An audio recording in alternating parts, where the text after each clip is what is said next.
Good afternoon, everyone, or good evening, or good morning, even, depending on where you're watching this from. Welcome back to the Center for American Art here at the Courtauld Institute of Art. My name is Dr. Tom Day, and thank you for continuing to join us. I know I see some familiar faces and people who've been with us. We're now in the middle of our autumn program of talks and speaker-led events across a vast array of topics in the history of American art. And I'm delighted this evening to be joined online by Faye Gleiser, who will be speaking to us about guerrilla art. I'm going to introduce Faye, and then in the usual way that we do this, where the questions are open, the chat function is open for you to use. So please do enter any questions, points that you'd like to raise in relationship to the talk. And at the end, we'll have some time, 10 or 15 minutes or so, to go through, and I'll put some of those questions to Faye, and we can generate a discussion, hopefully a nice discussion off the basis of your own comments, suggestions, ideas, and really like to get into speaking about this really interesting and fascinating area. So to introduce, Faye Gleiser is an interdisciplinary art historian, curator, and museum educator based in Bloomington, Indiana. She is assistant professor there at the University of Indiana, a professor of contemporary art history and visual culture. In her research, Faye draws upon Black feminist and queer of color critiques of power, geography, and lawfare to analyze contemporary art historiography. She examines the social and political conditions shaping 20th and 21st century art, archives, and pedagogy. She has organized exhibitions at the Museum of Contemporary Art Chicago, Chicago Artists Coalition, and DC Art Center, and her scholarship has appeared in Art Journal, the Journal of Visual Culture, Art Forum, and Aperture, as well as in exhibition catalogues for Out of Easy Reach, the Propeller Group, and the current Project 5 Triennial.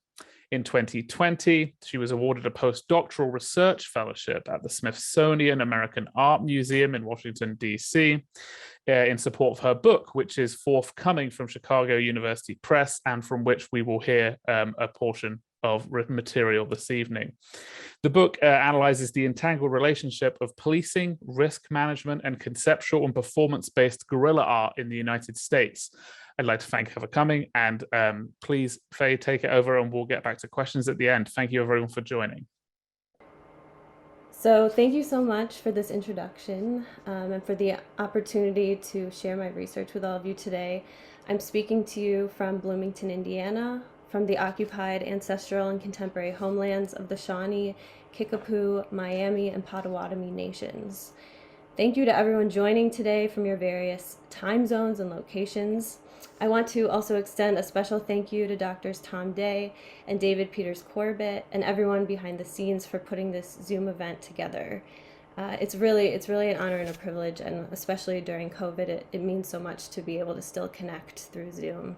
So I won't be able to see your chats, your questions during the talk, but I really look forward to and welcome your questions and hope to have a dialogue at the end. So I'll jump right into my talk with a story that takes us to New York City in 1969 and a letter penned by the white male Belgian-born American artist Jean Toche. Toche and his collaborator John Hendricks, an American white male artist and curator, had recently co-founded the Guerrilla Art Action Group in New York City, and this letter provides insight into the decisions shaping one of their earliest artworks. So Toche wrote this letter to his friend Lil Picard, a white arts writer and artist, on October 30th, 1969. Written on a torn sheet of spiral notebook paper and likely slid under Picard's door so that it would reach her that same day, Toche's instructions read as the following. Dear Lil, John Hendricks and I are doing today another Guerrilla at 2:30 p.m. at MoMA. If you decide to join us, don't stay too close to us because my lawyer thinks this time you may be arrested. Charges would be penal, i.e. several years of jail, ha ha ha. We are going to take off the wall a painting at MoMA and replace it with our included statement. If for some reason we cannot do this, painting screwed to the wall or possible damage to the painting, we will drape in black the work and pin our statement to the drapery.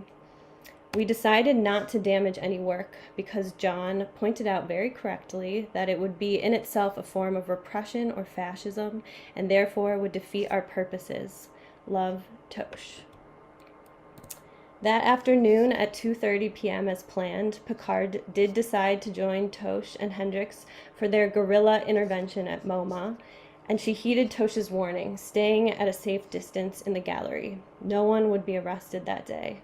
In these images taken by another friend, Jan Van Ray, who likely received a similar letter warning her of potential penal consequences, Hendricks on the left and Tosh on the right carefully remove Kazimir Malievich's iconic work, the 1918 painting titled Suprematist Composition, White on White. In the image on the right, Hendricks and Tosh stand beside the displaced painting, which leans gently against the white wall, its absent space having just held their taped manifesto written by the artists. The manifesto, modeled after the communiques of grassroots activists of the Black Panther Party for Self-Defense and Puerto Rican Young Lords, made several demands on the museum. That one, the museum deacquisition $1 million worth of art and give the funds to poor communities to use as they wished.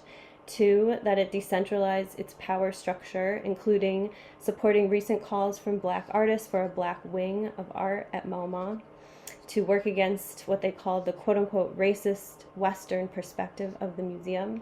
And 3rd, that the museum closed its doors until the end of the war in Vietnam. This paper was signed by Hendricks and Tosh under their group name Guerrilla Art Action Group, or GAG for short.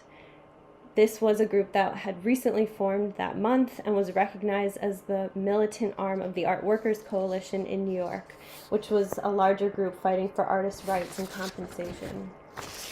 Hendricks hands this statement to one of the directors of public relations and exhibitions who had been called down by the security to confront the artists. 2 women sit on the bench as a crowd forms, and to their right, a Black security guard in the museum's security uniform watches with his arms crossed as the negotiations unfold. As Picard would write a few days later in her published op-ed on this event, this wasn't just a political action, but should be thought of as, quote, a new art form, a happening with meaning in the museum, end quote. Guerrilla art has since been associated with this kind of temporary subversion of space and behavior through surprise and sabotage, with actions seeking to expose and critique asymmetrical struggles within institutions and society.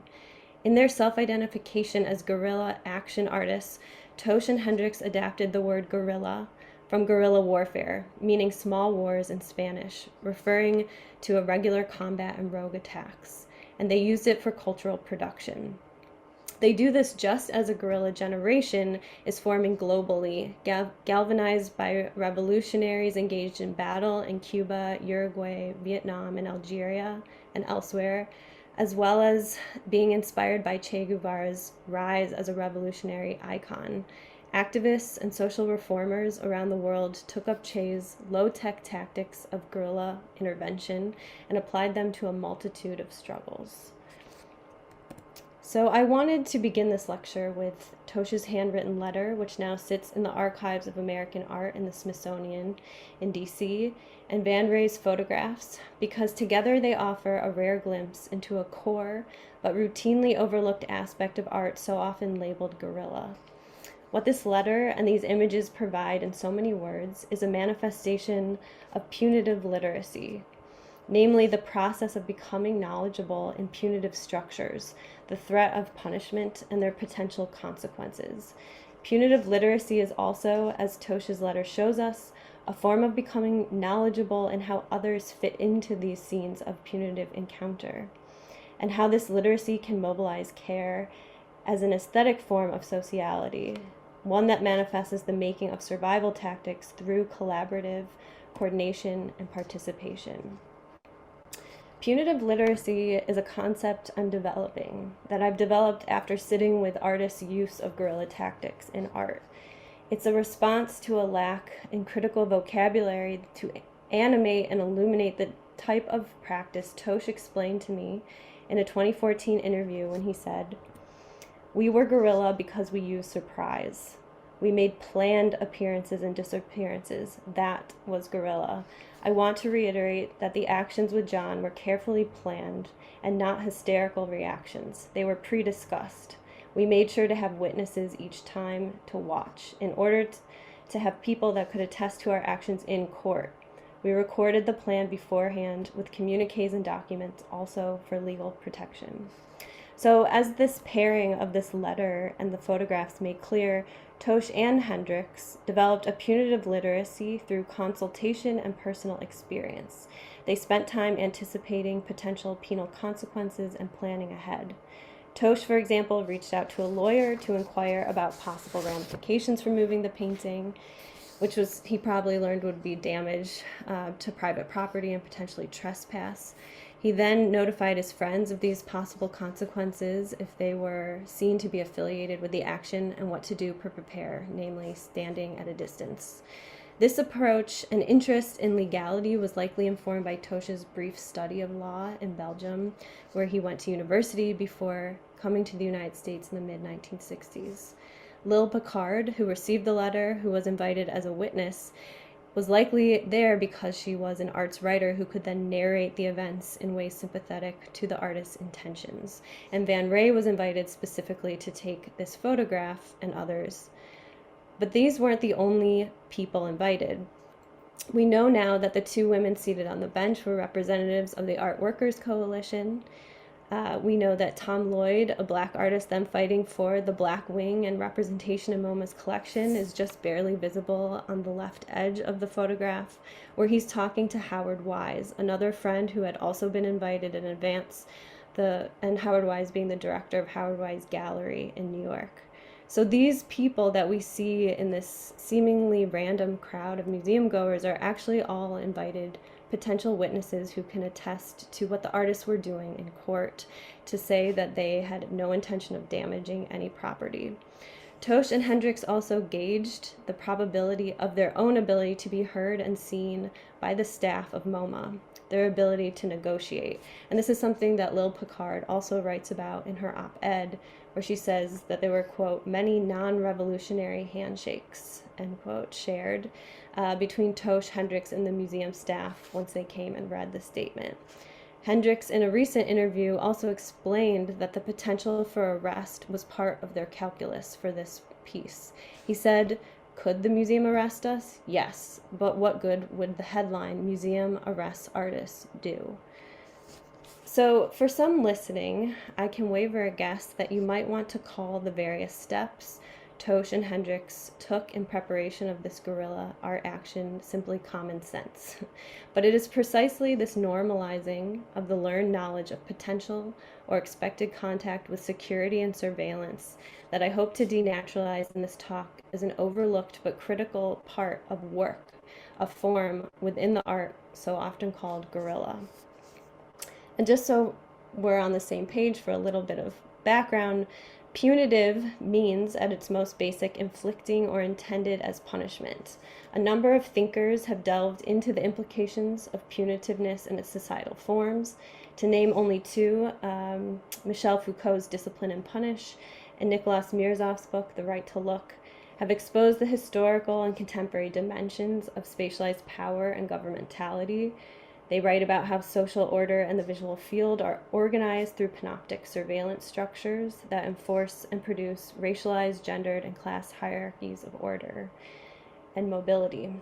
So to develop a literacy in forms of punitive encounter is what comes from daily living in penal societies. But punitive literacy is more than the anticipation of punitive encounter alone. It is an understanding of mutations within safety and law discourse. It is a calculation, to use John Hendricks' words, of when and for whom punishment is enacted and when and for whom it is withheld or adjusted. Literacy traditionally has been defined as learning to read and write. But in contemporary discourse, literacy has been expanded to encompass the ability and willingness to acquire and communicate specialized knowledge for daily living. And I'm guessing a lot of you have heard of these other kinds of literacies that have been discussed at this point. We know of media literacy, information literacy, financial literacy, cultural literacy. And so I'm developing punitive literacy to address this acquisition and engagement with knowledge of control and punishment, and an understanding of how the law may or may not work to your benefit or your friend or family's benefit, and how these kinds of understandings shape art. So again, what we're looking at in this letter and image, I'm arguing, is not merely the documentation of an artwork labeled guerrilla, but the materialization of anticipated punitive encounter and its negotiation as a group experience that has since become aestheticized within art history through these kind of received histories of guerrilla art. Looking again to this image, and specifically the space separating Tosh and Hendricks from those gathered to bear witness, we see too the ways that punitive literacy, lost my place, choreographs the very look of guerrilla art that we've inherited. How Tosh's instructions to stay at a distance both keeps his friends protected, but also becomes spatial coordinates of relations of risk perception. Recognizing the forms of punitive literacy here provides an invitation to look again at historical images and documentation of 1960s and 70s guerrilla art practice, to discern a history of punitive literacy then and how it continues to shape ideas of risk and punitiveness today. So this is my focus of this talk. In my forthcoming book titled Guerrilla Tactics, Making Art and Risk in Punitive America, 1967 to 1987, I cross-examine a constellation of artists on screen whose deployment of tactics in conceptual and performance-based art draws out the aesthetic and relational manifestations of punitive literacy and risk-taking.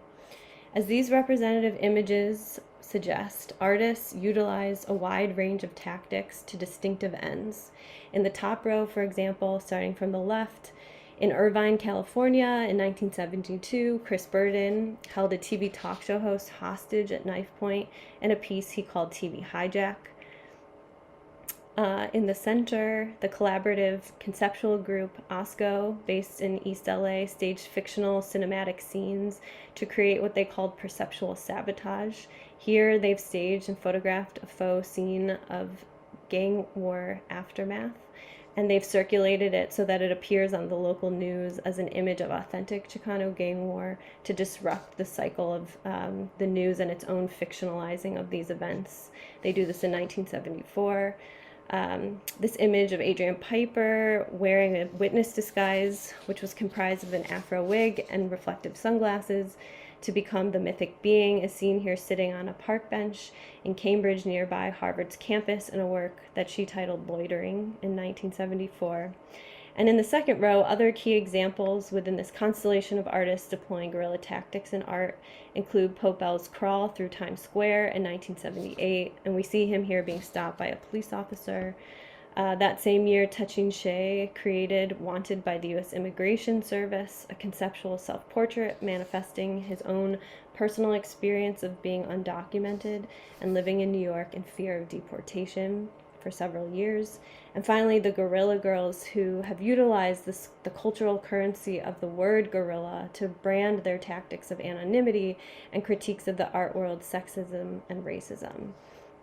So these artists, among others in the book, have been situated most often within art historical genealogies. Their work is situated in relationship to minimalism, Dada, Fluxus, happenings, agitprop, and protest culture. I instead draw out what scholars of American carceral history have called the punitive turn as a primary contextual terrain in which to understand the stakes of the artist's risk-taking and experimentation during this time. And this is something in the book I get into and call their risk work, the work of their risk-taking, when risk is understood as being socially constructed and as a form of knowledge production. So punitive literacy is one component of risk work. To give a brief snapshot of the punitive turn in America that occurs precisely during the late 1960s to the late 1980s, we can think about the industrialization of prisons and the expansion of private security forces. But punitiveness goes beyond prisons when intended or inflicted punishment takes on many forms. So this period is also the moment when police equipped with riot gear, tear gas, and helicopters use this idea of an approaching or looming guerrilla generation or guerrilla war to create SWAT teams and tactical forces. These are implemented for the first time in the late 60s in Los Angeles and then spread throughout the country. This is also when we see the first our earliest kind of forms of predictive policing algorithms made possible by the first ever centralized computer database of crime data that was established in 1965 through President Johnson's War on Crime, and it's enhanced and built up throughout the 70s and 80s. We see increased capability in surveillance technology, the introduction of CCTV, for example. There's an unprecedented government funding for police departments at this time as well. So this is when Johnson establishes the Law Enforcement Assistance Administration in 1968. And this is an organization that funnels millions and eventually billions of dollars into police departments where they have trainings, but they also hire lawyers to represent them in court. This is a period that legal scholars have identified as a constitutional revolution in street law reforms, because between the period, for example, of 1965 to 75, judges made dozens of constitutional rulings that swept away pre-existing legal code of the streets. So, for example, this is the moment of the emergence and codification of anti-riot laws, intensified emergency management protocol with added curfews and traffic stops, anti-cruising laws, and changes to anti-loitering laws. This is also a moment of expanded immunity laws for police. And then simultaneously, we see the dismantling of social welfare programs in the early 80s, increasing deportation rate statistics, and the ongoing criminalizing of poverty.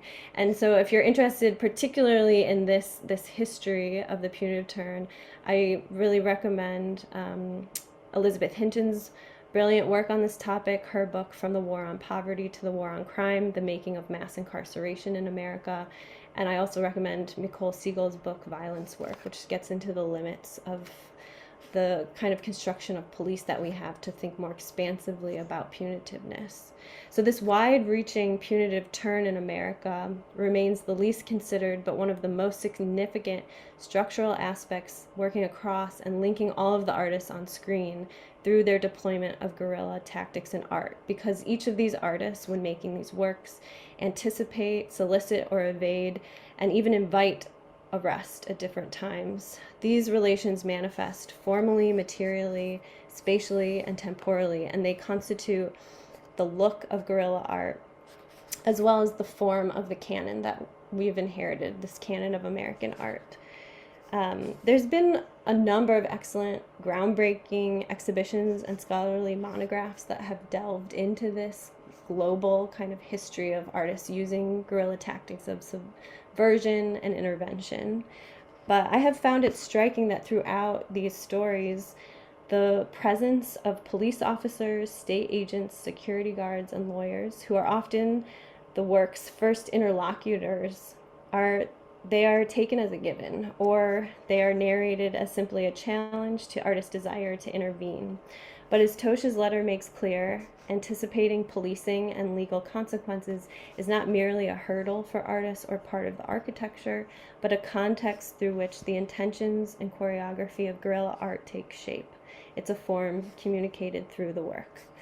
And so I'm also interested in the stakes of this absence of the ways that art history, especially American art in the canon, have not looked closely enough yet at the role of police presence, of security guards. I see the normalizing of punitive structures as one that leaves us with a diminished understanding of the asymmetrical and uneven social material risks carried by artists who choose to enact guerrilla art in a punitive society, and how one's gendered, racialized, classed positioning impacts one's vulnerability to state-sanctioned violence, how these different relationalities shape artists' decisions to act and how they act or don't act, and how then this shapes the story of guerrilla art that we've inherited. In the United States, the right to take risks has a long and complex history. Scholars of performance studies, critical race theory, and human geography have long shown that the right to move freely or to defend oneself is a political project rooted in an inception of personal freedom that's been based on an idealized hetero white male able-bodied subject. There are many examples of how constitutional rights are not universally upheld, but manipulated to maintain a hegemonic power structure. An iconic example from this period of the late 60s and 70s, precisely when artists in the US were turning to the notion of guerrilla tactics for cultural production, is the pathologizing of the Black Panther Party for self-defense in the white-dominated mainstream media. The group formed in Oakland in 1966 to defend themselves against brutalizing police patrols in Black neighborhoods. But as Professor of American Studies Lee Rayford has explained in her research, this group did not pick up guns first to defend themselves. They turned initially to notepads and tape recorders. They collected data on inequities of police patrols, and they did this to share the information with police departments, only to be dismissed. It was then that they picked up arms to defend themselves from harm. When they exercised their Second Amendment rights as citizens to bear arms, this led almost immediately in 1967 to a proposal and eventual passage of a California law, the Mulford Bill, denying the right to open carry. When the Black Panther Party for Self-Defense went to the Sacramento Capitol to protest the bill, the white-dominated media circulated headlines such as the one on the right, "Capitol is invaded," and selected images that would corroborate the idea that these were not citizens practicing their rights, but foreign invaders associated with this coming guerrilla war, collapsing Blackness with Third World militancy. Publications declined to circulate images such as the one on the right that showed members of the Black Panther Party for Self-Defense with guns lowered, negotiating calmly with Capitol Police, sharing their type lists of requests.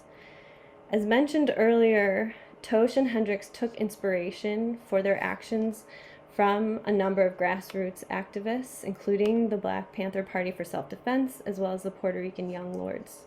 Their claiming of the label guerrilla sought to amplify these causes and stand in solidarity with them through action, but they also benefited from and borrowed from this whitewashed media frenzy that positioned these modes of intervention as national security threats. For white guerrilla art action group artists, they also calculated how the law would protect them if their actions were properly documented. And this is an expectation denied to the members of the Black Panthers when they collected data for the police, for example.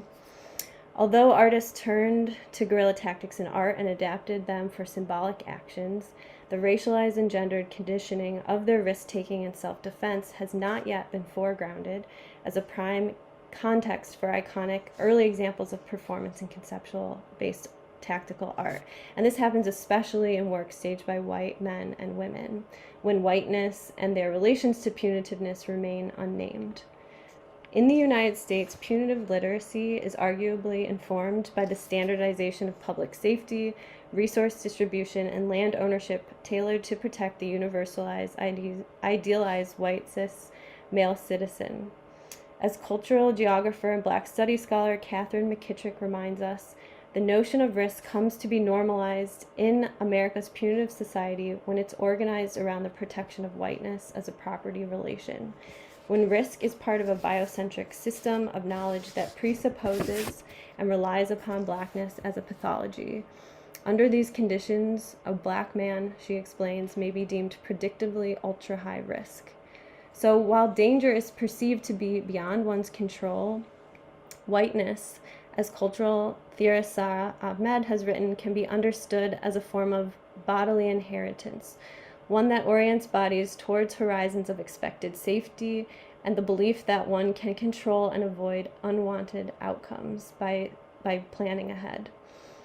I think it's important to note that artists claiming the moniker of guerrilla symbolically in their tactical interventions did not do so outside of the policing of militancy, but within it. And I want to share just these two examples that are representative of many about the ways in which police and government officials on the lookout for potential security threats didn't differentiate between armed revolutionaries and artists and activists who were using guerrilla symbolically. And I want to share this because I find it really interesting that often when I talk about guerrilla art and its relationship to histories of militancy, I often get a kind of resistance from people who they want to say that militancy, real militancy happens over here and artistic production happens over there, and that there's a real binary between the two because of this symbolism. But these are just two examples that show how government commissioned reports, such as this one from 1968 on the left, Guerrilla Warfare Advocates in the United States, which was a study published by the Committee of Un-American Activities, publishes the names of artists utilizing guerrilla symbolically alongside armed militants. So they're not differentiating, they're surveilling these groups and their entanglements and their collaborations. And similarly, a second example on the right, this 1970 report, The Extent of Subversion in the New Left, also names artists alongside Black Power movement leaders and a whole range, a multi-ethnic kind of coalition of activists then collaborating and coming into being. And so, for example, in this report on the right, where I saw this report in Harry Gamboa Jr.'s papers at Stanford, Harry Gamboa is a Chicano artist, and he appears listed on this list of the top 100 people threatening national security in 1970. He appears, I have an arrow showing his name. There's another arrow just to show you that Angela Davis is also on this list. Eldridge Cleaver, who is heavily involved in the Black Panther Party for self-defense, is also on this list. And Harry Gamboa's name appears on this list because he protested subpar educational resources and facilities in his high school in 1968 in East Los Angeles. And these X's that you're seeing on the page are denoting the official affiliation of these people with different groups, which essentially for the government meant that they were developing punitive literacies, that they were sharing survival tactics, ways to survive in a penal society, and ways to change and dismantle these structures.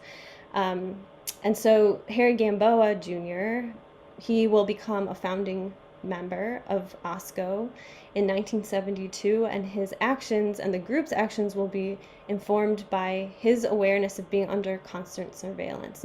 He finds out soon after this report is published that he's been under surveillance, and he's warned against taking on any more kind of political activism.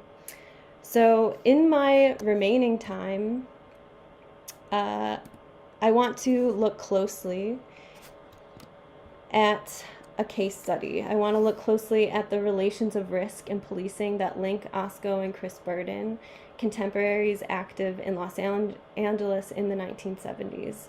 Because part of my book's argument, and my argument for today, is that punitive literacy cannot be understood through the monographic or the comparative approach to artists, since this literacy is relational and its form in art history is dialectical.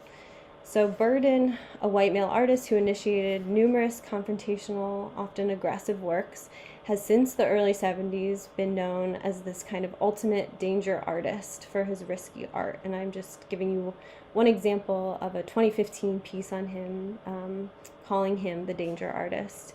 In the early 70s, he was called an art martyr, or the evil Knievel of the art world, for these kinds of actions, such as taking a talk show host hostage on television. Or he becomes very well known for a piece he did called Shoot, where he had a friend shoot him in the arm as part of a live performance-based conceptual artwork. Burden's centrality to discourses of risk-taking in the 1970s are well documented, but his punitive literacy as a form central to his practice has not yet been addressed or even named. Alternatively, the members of Osco, the Chicano group of artists co-founded by Harry Gamboa Jr., Patsy Valdez, Willie Heron III, and Gronk, and they founded this group in 1972.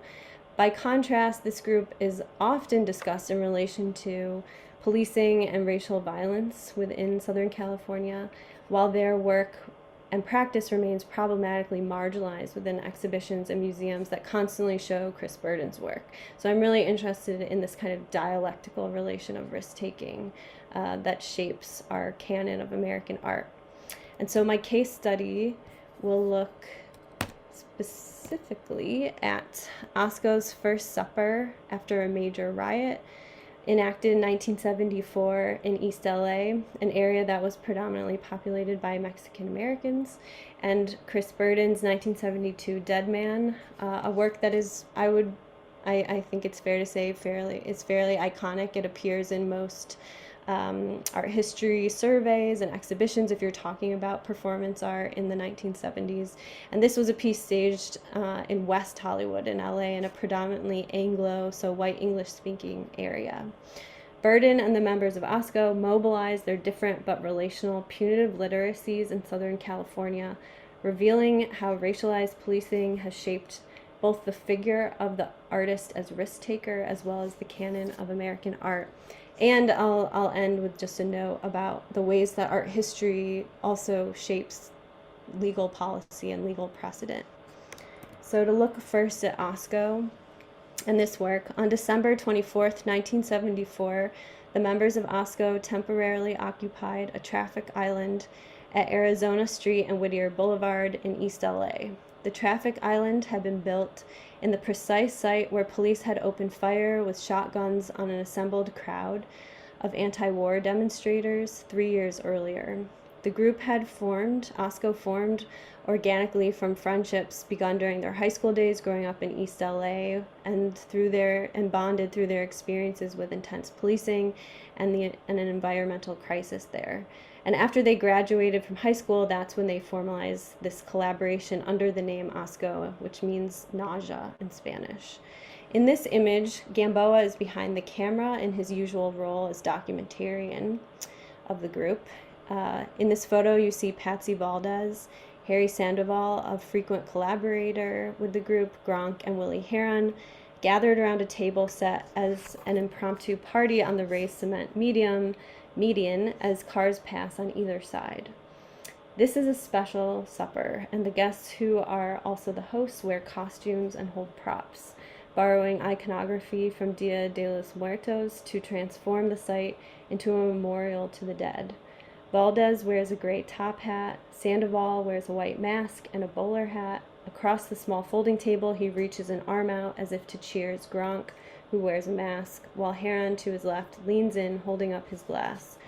Strewn in front of the table, a mirror carries no visible reflection. A large baby doll lays on a blanket, and the group has also hung up a painting by Gronk titled "The Truth About the Terror in Chile" on the Whittier sign. The artist's ephemeral performance responded to the city's redevelopment plan that sought to erase marks left by police brutality. The traffic island had been framed as a beautification project, but had been constructed to cover up the destruction caused by the shooting that had occurred on the street, the bullet holes in signs, and the shells cast by police fire. As part of the urban renewal project, buildings in this area had also been razed and rebuilt to conceal the history. And this kind of understanding of the concealment of violence was an important kind of solidifying collaborative part of Osco's coming together as a group. They had firsthand experience of another major police riot in East LA, and this had occurred on August 29th, 1970, when 30,000 peaceful demonstrators organized by the National Chicano Moratorium Committee came together to call for an end to the war in Vietnam and to protest specifically the fact that Mexican Americans suffered the highest death rate of all U.S. military personnel, despite being only 5% of the population. Demonstrators marched through East Los Angeles singing songs, walking from Belvedere Park to Laguna Park, walking along Whittier Boulevard. According to police, a robbery at a liquor store along this route was called in, and this is what police used as an invitation to descend on the demonstration. Hundreds of LAPD armed in riot gear with tear gas, guns, and clubs brutalized people in the park and along Whittier Boulevard. This police riot led to the deaths of 3 demonstrators, including Ruben Salazar, a prominent Chicano news reporter killed when a tear gas canister was fired into a crowded restaurant where he and others had gone to escape the assault on people in the park. Valdez, Gronk, Heron, and Gamboa were each deeply affected by this event. Gamboa noted how in the news stories the next day, The police were positioned as the hapless victims of chaos and violence. So you can see how the portrayal of the police suffering here in the image on the right was portrayed in the media, and how also in the media the actual deaths of demonstrators was diminished and marginalized. Gamboa and the other soon-to-be members of Osco realized that they would need to create their own images to challenge and those produced by the police media. And so First Supper is part of the genre that the group came together to create called the no movie. And this is a genre that produces counter images. And so Decoy Gang War Victim that I showed earlier is also an example of a no movie. And they created these theatrical performances. They were staged both privately and publicly to summon stereotypical roles assigned to Chicanos in film and in the media, such as the gang member, the militant, or the Mexican bandit. And they summoned these stereotypes to disrupt them through humor and satire, or to fictionalize and disrupt them through their own kind of remaking of them. And so, for example, Decoy Gang War Victim was, this shows another image taken by Harry Gamboa, where Gronk is laying in the street covered in ketchup, pretending to be the victim of gang war, and they've lit flares around them, and they have to do this very quickly. And they create this image to then circulate it on the news to present it as the last gang war victim, to try to end the tabloidic sensationalizing of Chicano gang war deaths at this time. These works experimented with cinematic tropes and high glamour of nearby Hollywood to expose the pervasiveness of white racism and xenophobia shaping the artist's experiences as marginalized, minoritized subjects, while centering their own voices and perspectives. No movies have been described by art historian Ondine Chavoya as false documents that design factuality, as a way to critique a history of absence and invisibility by pointing to a source without an original. So here kind of summoning the idea of the film still without the film. But when we look at these images, the temporality and the choreography of both scenes are also indicative of the artist's punitive literacies. Gronk offers an explanation of the no movie genre, mired in the anticipation of police presence. He explains, "We didn't use art terms to describe no movies at the time they were made. It was an activity that we did, or an action that we did by going out into the street and acting. It was using a hit and run kind of tactic. It was to do things in a spontaneous way. But also it was done to do it very quickly, because a lot of things we were doing were against the law on the streets. So it had those tactics of still doing it very, very quickly and then getting away from there because we would probably get stopped by the police, or things would happen to us if we did something." In her book, Queer Phenomenology, Sara Ahmed describes stop and search policing as a technology of racism. This protocol solidified after a landmark Supreme Court decision in 1968, the Terry v. Ohio case, which claimed that stop and search was not unconstitutional. And so she continues to write, "The stop and search does not always end at that point. The search itself can be extended by practices of indefinite detention. Stopping is therefore a political economy that is distributed unevenly between others, and it is also an effective economy that leaves its impressions affecting the bodies that are subject to its address. Those who are stopped are perhaps moved in a different way." And so here I think we see in Decoy and For Supper that these aren't just documentation of guerrilla-style performance-based pieces, but they record anticipation. It's a temporality of doing something very quickly and then getting out of the way to avoid encountering the police. And Valdez reflected on the ways the landscape of East LA policed her mobility. She said, "Because of the way we looked, I must have gone stopped by the cops 25 times in 1 year alone in my neighborhood. I had to express myself with what was happening in the community. We were really harassed by the cops, humiliated, pulled over constantly, and then I encountered racism a lot." End quote. And so these ideas, this development of punitive literacy that then shapes the temporalities of these works are really significant. And I want to underscore that there is a long history of policing and surveillance of East LA, but that in this particular moment of the early to mid 1970s, what we're seeing in this temporality is also a specificity of the artist's punitive literacies to being stopped, because this is a time when the LAPD begins working with information science academics to take advantage of newly available computers to optimize and modernize their police patrol beats. So we now, I think many of us have heard of this, industry of predictive policing software. But the early 1970s in LA was the beginning of it. It's when, in 1973, the year before the enactment of these two works by Osco, this report, written by Philip S. Mitchell, was published. And he's writing about new computer equations drawn upon hand-calculated incident load reports. And an incident load report is the number of incidents reported in a certain area during a specific period of time.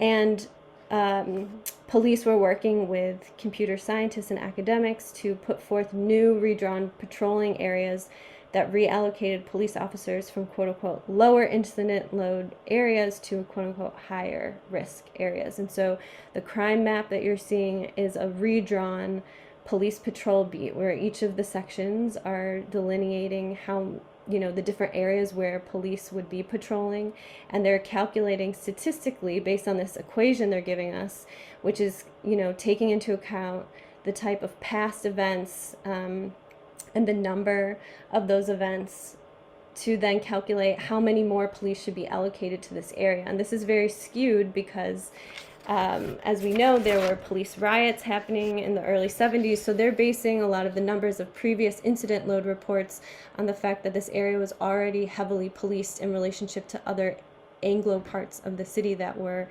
relatively under-policed. And so what we're seeing here through these algorithms, through this equation, is a kind of mathematical abstraction of racism and economic inequality through the neutralizing of state violence that is then used in the name of public safety. And just to give you some concrete numbers, a 1972 study tracking crime rates makes clear the impact of this kind of discrepancy of allocating police, more and more police to quote-unquote high-risk areas, and then allocating them away from the quote-unquote lower risk areas. This 1972 report says that there were approximately 3 police per square mile in the West Valley area, a 95% Anglo surname population, and by contrast there were 13 police per square mile in the neighborhoods of East LA, where more than half the people had a Spanish surname. And then this contributes to a deeply divergent number, for example, of drunk driving arrests. And this is because the more police that are present in an area, the more possibility there are for encountering police and arrest. So this kind of reallocation of policing through these algorithms at this time curtailed and limited the mobility of members of Osco. It implemented and shaped their punitive literacies that then manifest in the works they're making and the temporalities of those works. And relationally and dialectically, it shapes the kind of temporality or punitive literacy of artists in Santa Monica, Venice, and Beverly Hills, where there were fewer kind of curfews and traffic stops. So this is what I think is really important to keep in mind when thinking about Chris Burden's very iconic now work, Dead Man, which he staged in front of Rico Mizuno Gallery during an art opening on November 12th, 1972. And this art gallery was located on the west side in West Hollywood at 669 La Cienega Boulevard. The gallery was not far from the upscale Beverly Hills area. And so Burden had intended the work to be a social sculpture. He said that his plan was that he would light these flares during the art opening. He would lay beneath this tarp, and you see this image of him laying beneath a tarp, and he would lay there. He expected people to come out of the gallery, see this body under the tarp, and watch until the flares went out, and then he would get up and drive away in his car. And that was his conceptualization of how Dead Man would go. But this is not what happened. As the crowd started forming from the gallery to see the piece, a passerby called in the scene, believing it to be an automobile accident fatality. And so police arrived soon after, and they arrested Burden for causing a false emergency to be reported. And this ends up leading to him being detained overnight, and then eventually he goes on trial for 3 days in Beverly Hills and is eventually acquitted. Within the vast discourse focusing on Dead Man, this work is often situated as in conversations about conceptualism, about body art, minimalism, and space. But a crucial component that has been mentioned by the artist on numerous occasions has been relegated to footnotes. And unlike Osco's anticipation of police presence and detainment, this thing that Burden has talked about many times is that he did not expect the police to show up. So in a lecture that the artist delivered at the Rhode Island School of Design in 1974, he explains, "I figured I was going to be there for 10, 12 minutes for the length of the flares, and then I would get up and leave, and that was going to be the end of the piece. It snowballed into this huge legal thing. At the time, I was very angry that the police came, because what it did, the police came, then the whole thing switches to me. Like, great, you did this piece to get arrested, and the cops are really dummies, and that wasn't my intention at all. And so I felt that, in a sense, the police destroyed the piece." And then later, in an interview in 1979 with the art critic Jim Mosen, Burden again states, "Actually, Dead Man had to do with what didn't happen.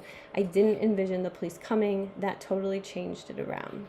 So I think it's important to note that, one, this comment from Burden about his non-expectation of the police hasn't made it into the main crux of the discourse around the work, because what we're seeing here, too, is Burden's own punitive literacy taking shape. He's naming his own non-anticipation of being policed. His expectation that police would not show up, and his exacerbation that they did, shapes the aesthetic choices he makes when he manifests Dead Man.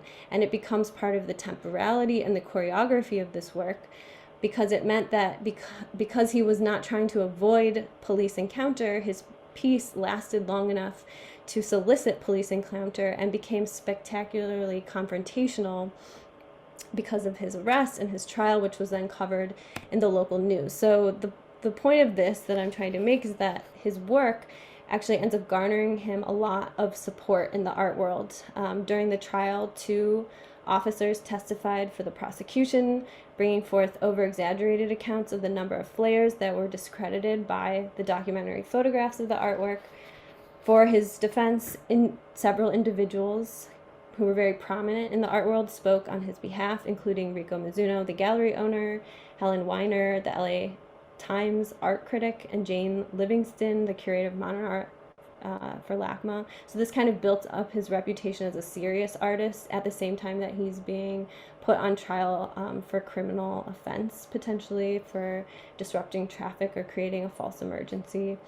And in the end, the jury voted to convict 9-3, but as Burden has explained, it was a hung jury, which means they couldn't come to a unanimous decision, and the judge finally dismissed the case.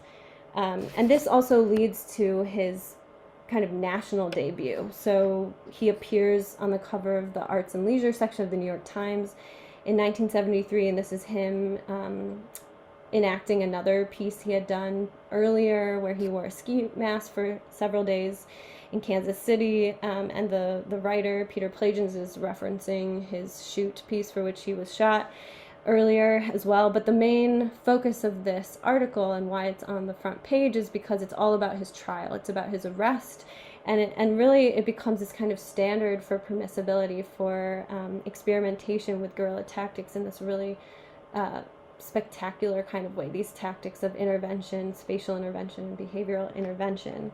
And as I'm wrapping up here, I want to also just make the point that it's not just that Burden's spectacular confrontation in his artworks, his own punitive literacies that allowed him, to position himself in a way that led to the events as they did. This kind of spectacular confrontation with the police cemented his position in the American art canon, whereas Osco's, their form of punitive literacy necessitated their careful anticipation of police presence and careful risk-taking so as to avoid such kind of conflict and contact.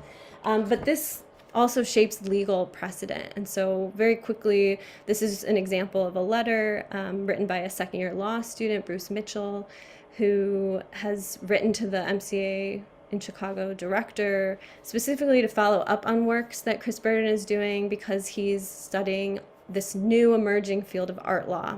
And he says he's very interested in he says, I'm very interested in artists who endanger themselves and others, and I'm interested in this and doing research for Al Elson's and John Merriman's seminar at Stanford Law School because I would like to come up with some policies. And so he's writing about, he's inquiring about what Chris Burden did in his work, and this ends up shaping the policies that Bruce Mitchell does publish in the Law and Ethics in Visual Arts book, published in 1978. And this text reviews artists who endangered themselves or came up against police or the state. And Burden is included alongside Tosh, as well as 4 other white male artists who were also able to kind of take on this risk taking. And so their risk taking shapes not just art history in the canon, but also legal precedent. And this is a text that's been updated several times, but it remains a kind of core reading in this area of art law that emerges precisely during this punitive turn in the United States. So, in closing, it would be inaccurate to suggest that Burden purposefully set out to benefit from the lower incident load in the west side of LA when creating Dead Man. However, there is an important implication for his work when his performances refract his assumed safety in these spaces, which reveal an unawareness of the kind of structures of his own punitive literacy and what makes it possible. And so, as Harry Gamboa reflected in 2011, he says, for Osco, the art was to walk away unscathed, but to have touched the danger. So when interpretations of experimental tactical art fail to reckon with the centrality of punitive literacies and how they are relationally constituted, the discipline of art history leaves under-considered the racial and gender politics of risk-taking from which this literacy emerges. And so I think it's important that instead of just taking guerrilla art primarily as a form of resistance and individual agency, that we also see how artists' decisions to act are fundamentally structured by their awareness of punitive practices and those structures. Ultimately, art history doesn't merely tell a story of resistance when narrating guerrilla art.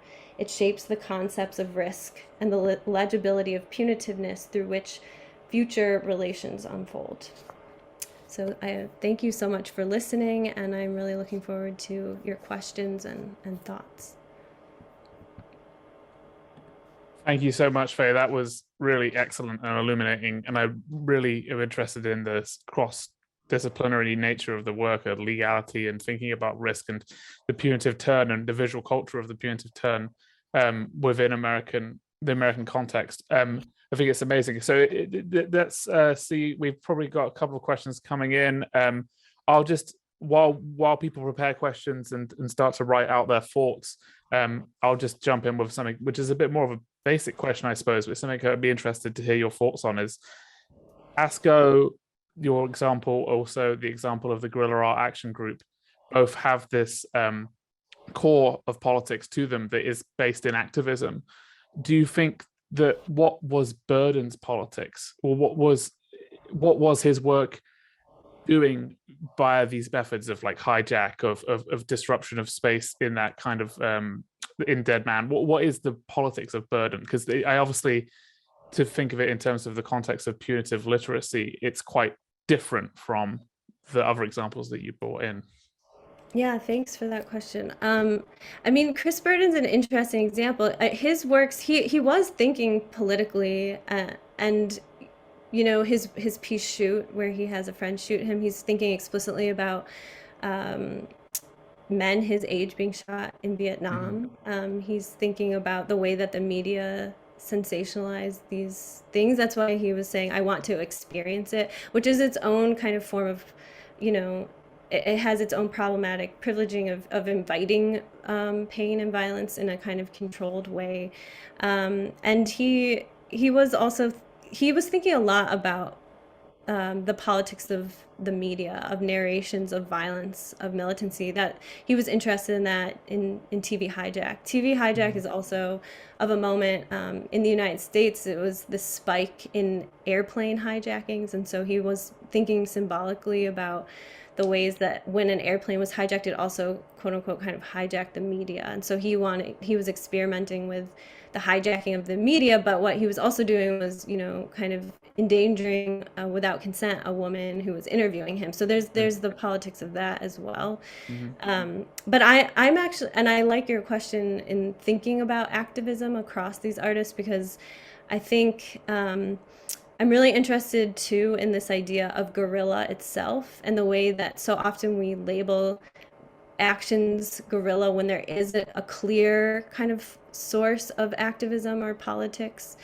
But guerrilla tactics in art are used to so many different ends. It's just so expansive, and there's so many different forms. And so that's why I think I wanted to think about the kind of structural relations of the punitive that crisscross and underline what the artist's decision making does as a form when it's really difficult. And I wouldn't want to draw direct relationships between like the activism of the artist, because it's so diverse. So just trying to think about a different kind of form that works through their activism, through their relationship to potential police or state sanctioned violence. Yeah, very interesting. I've got a few questions that have popped up. I might take them in the order that they've arrived. That some of them are quite engaged with thinking. Listen, right, here we go. So from Clara Campwell, she asks, says, thank you so much for the talk. In Europe, I guess it was Germano Celant who was the one to first make the link between guerrilla war and experimental art in his essay on Art Povera in the first issue of Flash Art in 1967. Was this a point of reference for Americans, or were they both working with and making links to Che Guevara and Mao's texts independently, or was the idea channeled by way of Carlos Marighella in Brazil and the Uruguayans? I'm interested in links between different iterations of the term. Yeah, that's a really great question, and it sounds like you are well read in this area, so I'd love to talk to you about this. Yeah, I don't, it's hard to say where artists in the US are taking their, references from, because there's so many all happening at the same time. And Germano Celant is one example of someone who really does make this direct link between guerrilla tactics and art. We also see this in Buenos Aires with or in Argentina with the Rosario group, who are thinking about Che as an artist. We see this in the memorialization speech that Castro gives when Che is murdered. He says that Che is an artist of guerrilla action. And there's just a number of examples, and that's kind of why it's of this moment, this growing guerrilla generation. And artists are looking to a lot of different examples all at once.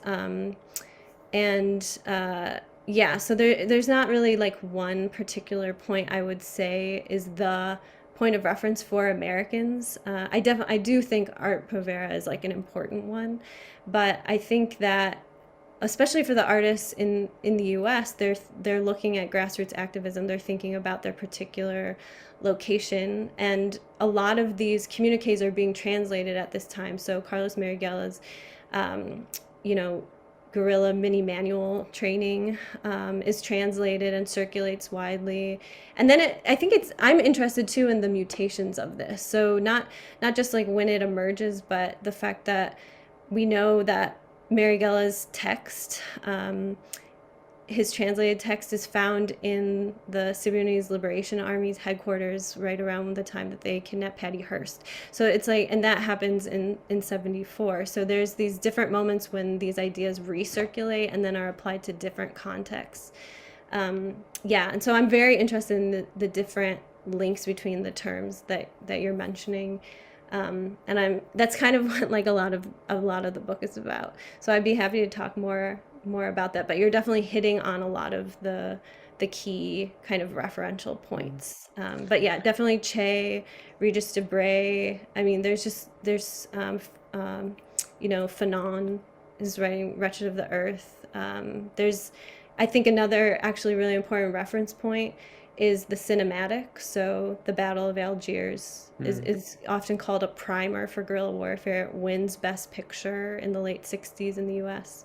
And it's banned in France. So there's like a lot of, and then the Guerrilla Girls actually cite Battle of Algiers as something they're looking at when they're like thinking about how to organize their group. So there's just a lot of these cycles, this, re-emerging references. Is there another to just develop that as well? The guerrilla television is the other main kind of, and obviously like Burden's TV Hijack is not a work of guerrilla television as like Michael Schamberg would define guerrilla television, which is about that intervention into like the ecology of the network of broadcast media. And yeah, is that something that comes up at all in relationship to the book?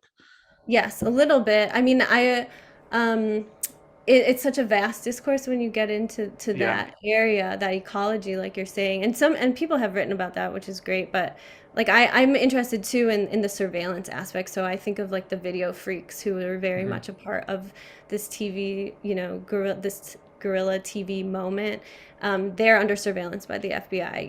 It's just, and they're just living in a house in upstate New York trying to teach people how to make their own independent TV stations. So it's this question again of like, who gets to decide who is threatening and threatening to what, and then how does that then get framed as militant or guerrilla, is the thing that I'm really interested in. But yeah, there's guerrilla TV is an important chapter for sure.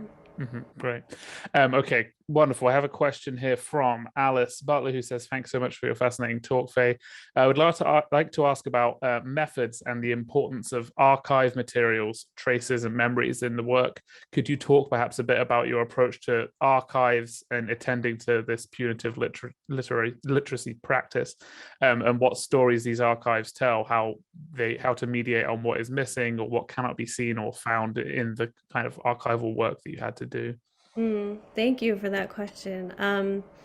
Yeah, the question of the archive is such an important one, to this project, and I was kind of just reflecting on this yesterday when I was, finishing this talk, because I was realizing that this letter, that I have that Jean Toche wrote to Lil Picard is at the Smithsonian, but that most of his papers are at the Getty in LA, and then others, the kind of newsprint coverage of the stories are in a different archive. So it's really this piecing together of this one ephemeral event that's spread across so many archives. So that's like one of the challenges, I think, of guerrilla art and trying to write about ephemerality, because so much of it can't be captured.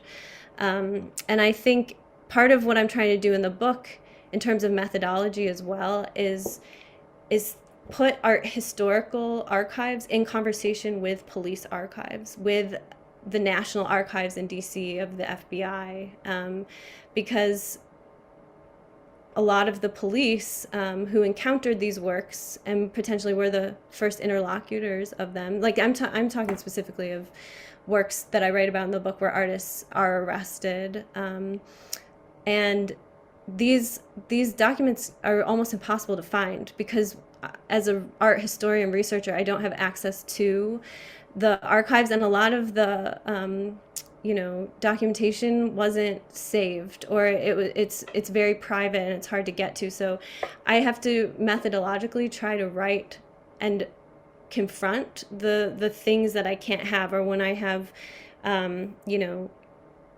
files on an artist that were taken by the FBI, they're redacted. There's just so many parts that are and that becomes like a material part of the work as well. Because Toche learns later that he was also under FBI surveillance from 1970 to 1980, and he requests his file. And there's just a lot of also miscommunications or misinterpretations of his work and his identity in those files. So yeah, I draw upon the work of Saidiya Hartman and her work thinking about archival reparation, basically, or the violence of the archive, the colonial archive, which is also that of the state and the police, and thinking, through Simone Brown's work on Blackness and surveillance. So there are really important texts that exist that are already giving us these kind of methodologies of how to sit with absence, but think of it as a form and to think of it as a number of questions.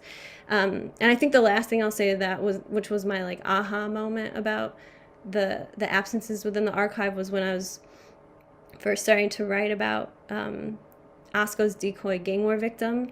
That piece, I tried to find the actual news program it appeared on. I couldn't find it. It doesn't exist. That I cannot find that recording anywhere. And it turns out that this piece has been given like 5 different dates. In the Smithsonian image, it's dated 1974. In different exhibition catalogs, it's dated 1976, 1978, 1975. And at first, I had a moment where I was like, "Oh, I don't know how I can write about this because I don't know when it actually happened." And that was the like kind of pivot point, because that's when I realized that was the point. Like that's the guerrilla materiality of the archive not being able to hold this work. It can't even identify when exactly it happened, so it's speculating. And so even the misnamings of these guerrilla practices become really important, because they become part of the chronology of art history, or the curatorial or exhibition histories. And so I'm really interested in that, in paying attention to the inconsistencies. Amazing, that's great, thank you. I'll run through. I've got a couple. One is actually a question that's specifically about the decoy gang war victim, and I'll do that question, and then we've got a couple more before we close out. So hopefully these actually was quite interesting so far. So that's Martina Majuska says, "Thank you for your fascinating presentation. To add to Osco's punitive literacy, Kelly Jones writes that they had the street temporarily closed off to prevent a police intervention, and that the delays in releasing the decoy gang war victim photos was also motivated by the risk of policing. Does your research corroborate that?" And a second part to the question, if they may ask one more question, could you say more about the role of the camera and the photographer in guerrilla art based on your research? Photography can be a safety net for the artist performing in publicly available space, but it could also be an aspect of the piece that attracts police intervention. Yes, definitely. Sorry, Yeah. so there's 2 parts.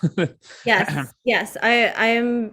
Yes, I would say my argument supports Kelly Jones' work, and thinking about again, like this punitive literacy, which is about anticipating what could happen. And I think it's really important too that it's because we do already have, or it does exist, this conceptualization of legal literacy, which is just knowing the law. But punitive literacy being, understanding potential punishment for laws, but also how they're mutated, or how they can be bended or negotiated, and how that takes on the aesthetics of the piece that we then inherit through its documentation.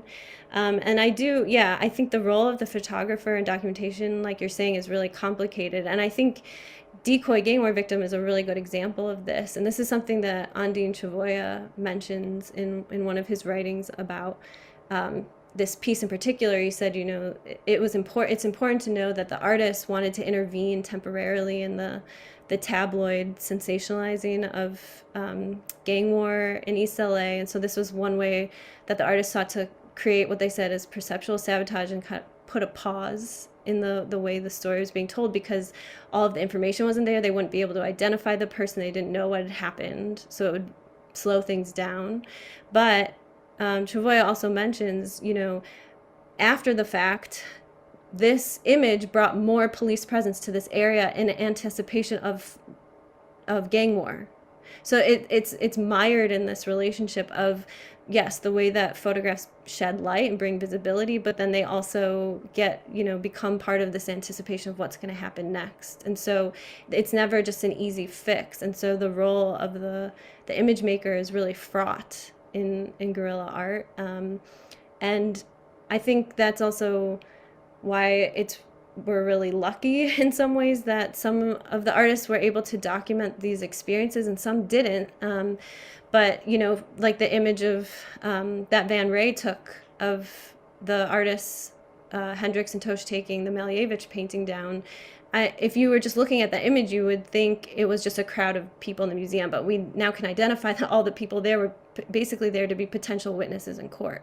And that really changes how the documentation is made, what it means. I mean, the fact that Dead Man, the image that we see, was actually used in court to show the number of flares. Like, I'm just really interested in how these images do multiple things at the same time. And so, I do think about the photographer and their role, especially in the pieces like Adrian Piper's Loitering, where we, as the mythic being loitering around Harvard's campus, that's the title of the work. We know there's a photographer standing in front of her, physically taking the photograph. So how does that change the scene that we're seeing, and how does that also put the photographer in the role of loiterer as well, like sitting and watching or surveilling? So there's a lot of slippages, I think, that are really important to tease out. We won't keep you forever. I know that it's the middle of the day. I've got stuff to be getting on, but perhaps I'll close with one more question. There's a couple more here, but I think that perhaps close with this one last one, which is from Maureen, who says, can you speak at all about the potential of imitation of guerrilla art, or the co-opting of this type of art form, meaning artists who perhaps position themselves to be viewed as activists, using this as a commercial tactic rather than as a sort of authentic expression of activism? So seeking profit rather than using this in a commercial way, I suppose, or like co-opting it commercially. I imagine is what is meant by that. Yeah. I think it's a really interesting question. I think I would just say that it kind of still means that they're practicing punitive literacy. I think that's kind of where I keep coming back to, that there's so many different motivations for guerrilla art, and yet what's happening across our narration of them is this kind of animation, or I think, in a lot of ways, the non-acknowledgement of how different punitive literacies are shaping aesthetic, formal, temporal choices. And so I think I like stay away a little bit from trying to differentiate between authentic, quote unquote, versions of guerrilla art, because again, I think each artist using tactics is doing so in a way that's really complicated a lot of the time, and sometimes these works become appropriated for commercial value anyways, even if that wasn't the artist's intention, or later they want it to be used or sold. So I think it's more fluid. I think it can change a lot of time, and I'm really interested in that kind of relationship.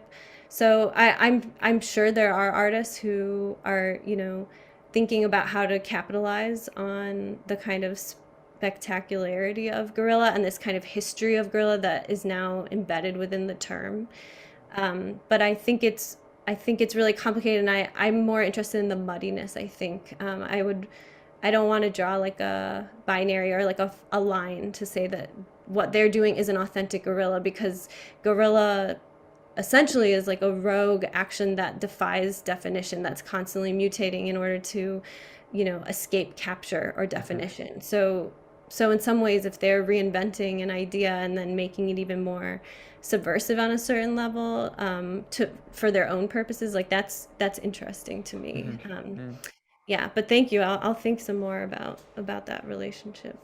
Great, wonderful. Thanks so much, Faye. That's been really illuminating, and the book sounds fascinating. I can't wait to get myself a copy. And thank you so much for everyone for joining in and for your excellent questions. Really been an enjoyable session, and we hope to look forward to see you again soon. Another American Center for American Art event. So thanks so much, and have a good evening or good afternoon where you are. Thank you. Thank you so much.